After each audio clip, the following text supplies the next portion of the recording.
You may believe that letting go should feel clean. You may think that once you understand why a chapter has ended, your emotions should fall into line, your habits should loosen their grip, and your body should stop turning toward what is no longer there. When that does not happen, you accuse yourself of weakness. You tell yourself that you are too attached, too nostalgic, too afraid, or too slow. But the part of you that cannot release the old life is not simply resisting change. It is trying to protect an identity that once kept you safe. Carl Jung spent decades studying the moment when a familiar identity begins to collapse before a new one has formed. He understood that a life transition is not merely a change in circumstances. It is a disturbance in the structure of the personality. The job ends, the relationship changes, the children leave, the belief system cracks, the home no longer feels like home, and suddenly you are not only asking what comes next, you are asking who you are without what came before. Jung called this movement part of individuation, the long process of becoming more fully yourself by withdrawing your loyalty from roles that no longer express your deepest life. That sounds noble when described from a distance. Lived from the inside, it can feel like disorientation, grief, guilt, and a strange betrayal of everything you once worked to become. Letting go does not feel like liberation when the thing being released once gave you belonging, structure, recognition, or protection. It feels like stepping away from the only version of yourself that other people know how to love. This is what people outside a life transition often misunderstand. They see an event. You feel an entire inner world losing its coordinates. They ask why you still think about it. You are trying to understand why your nervous system still expects it. They tell you to move forward. You are discovering that forward is not a direction until a new center has formed inside you. The hardest part is not always the loss itself. It is the emptiness that follows, when the old routine no longer tells you who to be. You wake at the same hour, but the day has a different shape. You reach for your phone, then remember, there is no message to expect. You hear yourself explaining your situation to someone and realize you are using words that no longer fit. You are speaking about your life as if you still live inside it. A life transition exposes the difference between your social identity and your inner reality. Your social identity is made of roles, duties, agreements, expectations, and reflected images. It is the version of you confirmed by the world. Your inner reality is less organized. It contains unlived desires, rejected instincts, old grief, private knowing, and possibilities that may never have been approved by anyone around you. When the outer structure breaks, these two layers can no longer remain comfortably fused. Jung described the social mask as the persona. The persona is not false in itself. You need it to participate in work, family, community, and ordinary life. The problem begins when you mistake the mask for the whole face. Then a transition does not merely remove a role. It threatens your sense of existence. You do not only lose the position, marriage, place, routine, or identity. You lose the mirror that kept telling you who you were. A person leaves a long career after years of being the reliable one. On the first Monday morning, he dresses before remembering there is nowhere to go. His hand rests on the car keys, then drops to his side. He closes the front door quietly, so no one in the house will hear him standing there. What looks like indecision is the shock of a persona continuing to perform after the stage has disappeared. This is why letting go can feel humiliating. You are not only releasing something external, you are watching a former identity continue its gestures after its purpose has ended. The pain is specific, because the psyche has not yet reorganized around a new center. The unconscious does not obey the calendar. It does not care that the paperwork is finished. The boxes are packed. The announcement has been made, or everyone else has adjusted. Psychological time is measured by meaning, not by dates. A chapter ends outwardly in one afternoon, and inwardly over months or years. Jung showed that psychic energy does not vanish when a form disappears. It withdraws, circles, attaches to memories, dreams, symptoms, and repeated thoughts. This is why your mind returns to old conversations, even when you know nothing can be changed. The energy once invested in that relationship or role still needs somewhere to go. Until a new form can receive it, it remains bound to the old one. A woman moves out of the home she shared for 16 years. Weeks later, she still buys the same amount of food. At the checkout, she notices 2 cups of yogurt in the basket and removes one without looking at the cashier. That evening, she places a second plate on the counter before quietly returning it to the cupboard. Her body is repeating a life that her mind knows has ended. You may call this failure to move on, but it is really the lag between conscious knowledge and unconscious adaptation. Your routines are not foolish. They are the last language through which the old life is saying goodbye. You are not only grieving what happened, you are grieving what was supposed to happen next. Every identity carries a hidden future inside it. A marriage contains imagined anniversaries. A career contains imagined authority. A home contains imagined mornings. A spiritual belief contains imagined certainty. When the identity collapses, the future attached to it collapses as well. Jung understood that the psyche is oriented not only by memory but by expectation. You live toward images of who you are becoming. These images organize sacrifice. They tell you why the present difficulty is worth enduring. When a transition destroys the expected future, your grief may seem disproportionate because other people are counting only what you lost behind you.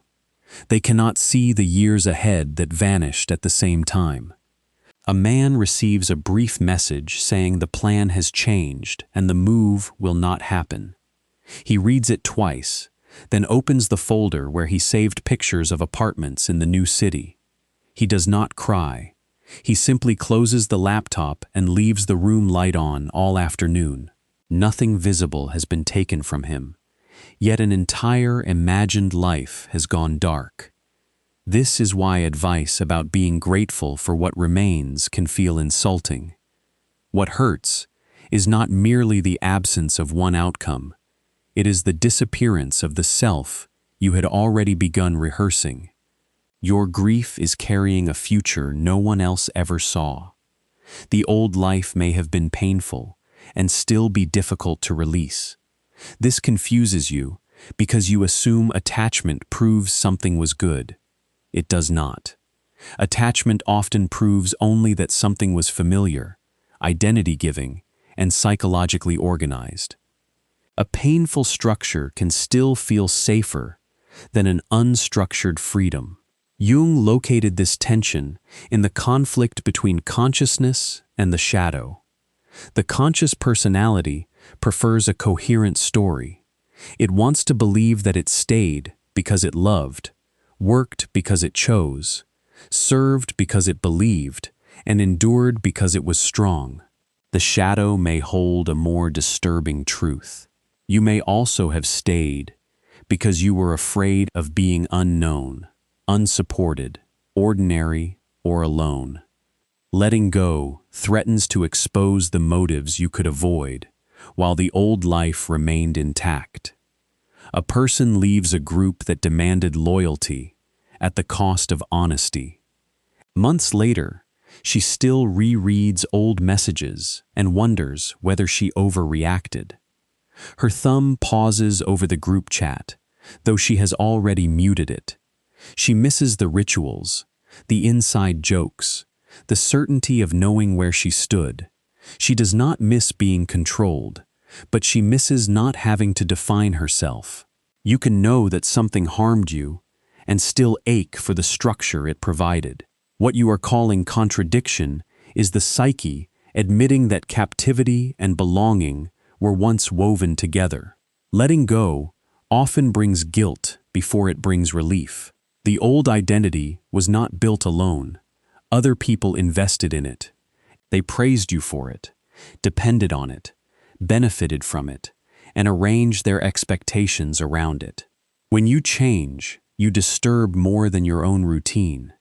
You interrupt the emotional economy of everyone who relied on you, remaining recognizable. Jung saw individuation as a movement toward inner authority, but he never treated it as socially comfortable. Becoming more fully yourself means withdrawing projections, including the projections other people place upon you. They may have called you kind when you were compliant, loyal when you were afraid, stable when you were numb, or selfless when you had forgotten your own limits. When you stop performing those qualities in the old way, they may experience your growth as betrayal. A daughter begins saying no after years of solving every family crisis.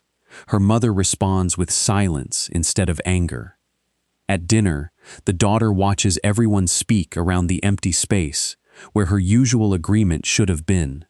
She reaches for her phone under the table, then stops herself from sending an apology.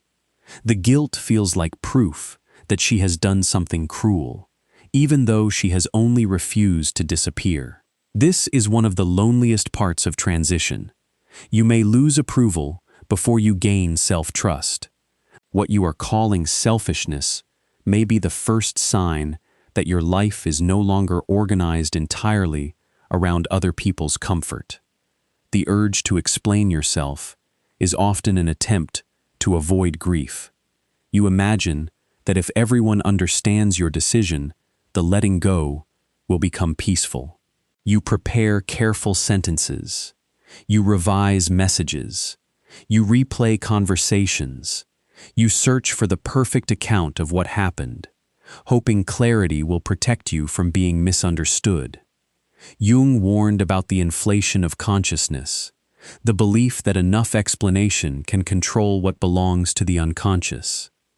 But transitions are not solved by intellectual precision.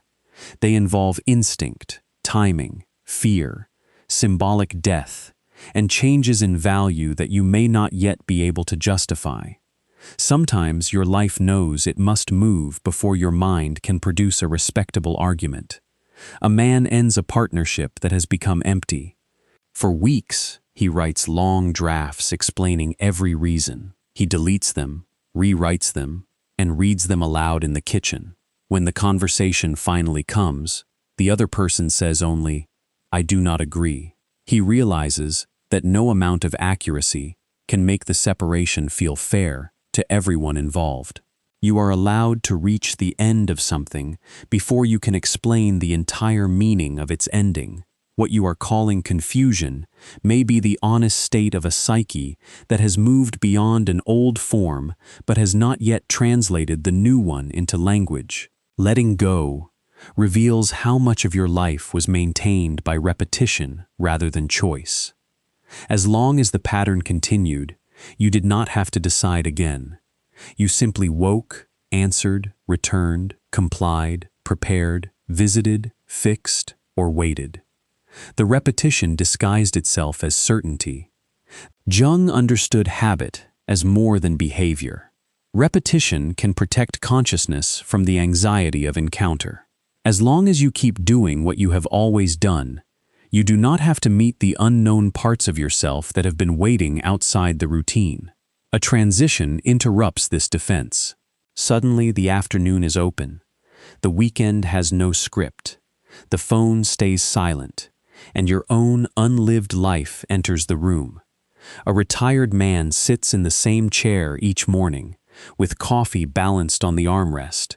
He opens the news, closes it, then opens it again. At 11, He walks to the garage and touches tools he no longer needs for work. He is not bored in the ordinary sense.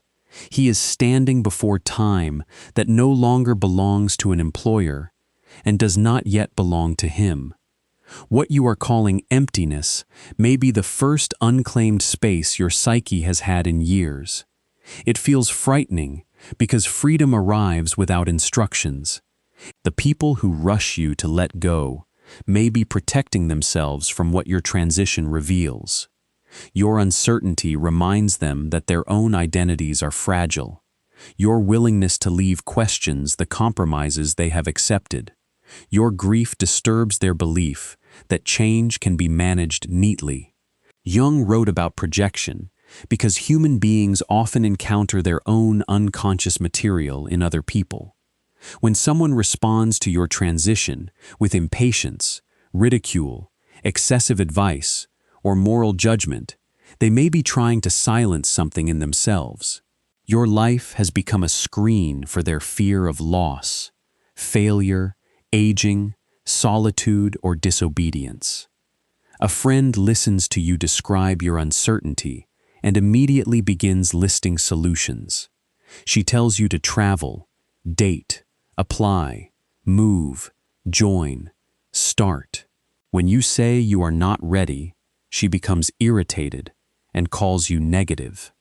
Later, she sends another link without asking how you feel. Your pause is forcing her to confront how terrified she is of having no plan. You do not owe other people a faster recovery so they can continue believing that identity is permanent. What they call stagnation may be your refusal to build the next life from the same unconscious fear. The new self often appears first as a loss of interest. This can alarm you because you expect transformation to feel inspiring. Instead, the old ambitions flatten. The familiar conversations become tiring. The goals that once energized you begin to feel strangely distant. You may mistake this withdrawal for depression, laziness, ingratitude, or failure. Jung described the withdrawal of libido as a necessary movement of psychic energy. When an old form can no longer carry your development, energy retreats from it. This does not automatically mean the new direction is clear. It means the old direction has lost symbolic life. The psyche pulls its investment before consciousness understands where that investment will go. A woman who built her reputation on constant achievement opens an award email and feels nothing. She leaves it unread for 2 days, then archives it without replying. That evening, she sits by the window and watches the light change across the floor. She is frightened not because she has lost success, but because success has lost its power over her. You may not be unmotivated. Your psyche may be refusing to spend another year feeding an identity that can no longer become alive. The interval between identities is not empty in the way you fear. It is active, though much of its activity remains invisible. Dreams intensify, memories return without invitation. Old emotions appear in new contexts. You become sensitive to noise, conversation, obligation, and false enthusiasm. The personality is reorganizing beneath the level of conscious command. Jung treated this descent into uncertainty as part of the encounter with the unconscious. The ego prefers progress it can measure. The deeper psyche works through incubation. It dissolves old structures, brings neglected material forward, and rearranges values in ways that cannot be forced. This is why a transition may look unproductive from the outside, while becoming psychologically decisive within. A person takes a long walk each evening after leaving a relationship. He follows the same path but notices different things each time. One night, he stops beneath a tree because the smell of wet bark reminds him of childhood. He stands there until the feeling passes, then goes home and sleeps without checking the old messages. Nothing dramatic has happened, yet a fragment of himself has returned. You are not wasting time simply because your transformation cannot be displayed. What you are calling delay may be the hidden work of becoming someone who no longer needs the old life to explain them. Yet the deepest difficulty is not that the old life is hard to release. It is that some part of you still wants to be released from responsibility for the next one. As long as you remain emotionally bound to what ended, you can continue organizing your identity around loss. You can say the relationship ruined your trust, the career stole your years, the family never understood you, the community rejected you, the opportunity disappeared, or the timing failed. These things may be true, but truth can become a shelter when it keeps you from confronting your freedom. This is the shadow beneath the shadow. You may be waiting for the past to apologize before you permit yourself to live differently. You may be waiting for someone to understand, return, regret, explain, approve, or witness the full cost. You may be waiting for a final conversation that will release you from ambiguity. The waiting gives the old life continued authority.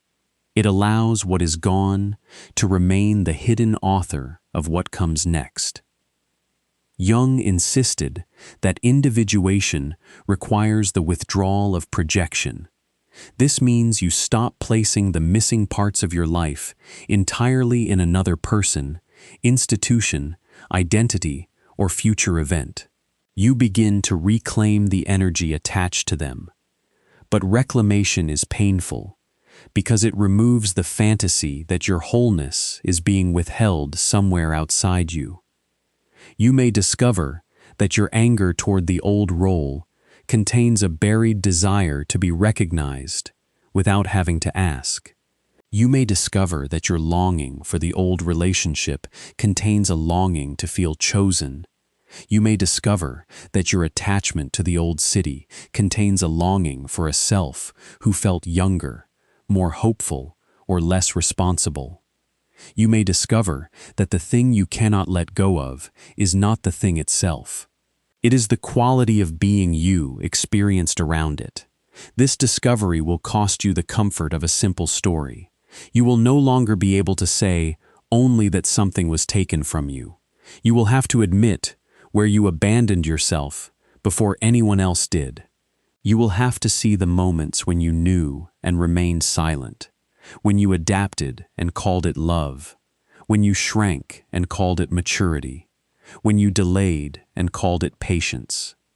This is not an invitation to blame yourself for what happened. It is an invitation to recover the part of you that still has agency. The cost is real, because agency ends certain fantasies. It ends the fantasy that you can return to the old life without becoming the old self. It ends the fantasy that everyone will bless your transformation. It ends the fantasy that clarity arrives before action. It ends the fantasy that letting go means feeling no pain. It ends the fantasy that your next chapter can be built without disappointing the identity that kept the last one alive. You may have to disappoint people who prefer your former limits. You may have to tolerate being misunderstood by those who benefited from your explanations. You may have to enter rooms without the status that once protected you. You may have to become a beginner at an age when you expected mastery. You may have to stop calling familiar suffering loyalty. There is no guarantee that the new life will immediately reward this honesty. Jung never reduced individuation to a promise of comfort. The path toward the self often increases tension before it creates coherence. You become aware of contradictions you once ignored. You see how much energy goes into appearing certain. You notice the distance between what you say and what your body knows. Consciousness expands, and with it comes responsibility. This is why the transition can feel more difficult after you begin to understand it. Unconscious pain has innocence. Conscious pain asks for a choice. Once you see that the old identity is finished, returning to it requires a more deliberate abandonment of yourself. Once you recognize the pattern, repeating it becomes harder to romanticize. You are standing at the point where grief must become relationship rather than residence. You do not need to erase what happened. You need to stop living inside it as proof of who you are. The past can remain meaningful without remaining in command. You are allowed to stop forcing closure. Closure is often imagined as a final emotional verdict, a moment when everything makes sense and no feeling remains unfinished. Real psychological integration is quieter. You can carry unanswered questions without making them your home. You can remember without reopening the negotiation. You can miss someone without making absence a direction. You can honor a former self without asking that self to lead you now. You are allowed to stop proving that the transition was necessary. The need to prove it keeps you psychologically tied to the court of other people's opinion. You do not need unanimous agreement to recognize that a form has ended. A life can become too small before it becomes visibly unbearable. A role can be complete before it becomes destructive. A relationship can matter and still no longer be the place where your future belongs. You are allowed to stop demanding that the new identity appear fully formed. The self does not arrive as a polished replacement for the persona. It appears in fragments. A new boundary, a lost interest, a dream you cannot forget, a sentence you are finally willing to say, a morning that feels slightly more like your own. These are not insignificant. They are the early signs that psychic energy is returning to you. You are allowed to let grief and relief exist together. Relief does not betray what mattered. Grief does not invalidate the decision. The psyche is capable of holding opposite truths without forcing one to cancel the other. Jung called this the tension of opposites, the condition through which a third possibility can emerge. You do not have to choose between loving what was and leaving it. You can do both, and the contradiction may be the most honest thing about your transition. You are allowed to become less recognizable. The people who truly meet you will have to update their image of you. Some will not. Your task is not to remain understandable at the cost of remaining divided. Your task is to become inwardly coherent enough that your life no longer depends on constant self-betrayal. Letting go was never supposed to mean that you stop caring. It means you stop asking the past to provide an identity it can no longer sustain. It means the memory becomes part of you rather than the place where you live. It means the role returns to its proper size. It means what ended is permitted to be real, important, painful, and over. You were not weak because release took longer than expected. You were dismantling an entire inner structure, not discarding an object. The part of you that held on was trying to preserve continuity, while the deeper psyche prepared another form of life. Now you can thank that part without obeying it forever. The transition is not asking you to forget who you were. It is asking you to stop using that person as a limit on who you may become. What you are letting go of is not only a chapter, but the belief that your identity must remain loyal to every life that once gave it shelter.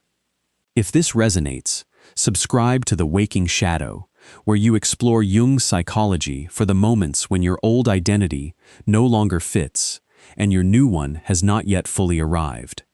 Watch the video on your screen now to go deeper into the inner work of becoming who your life is asking you to be.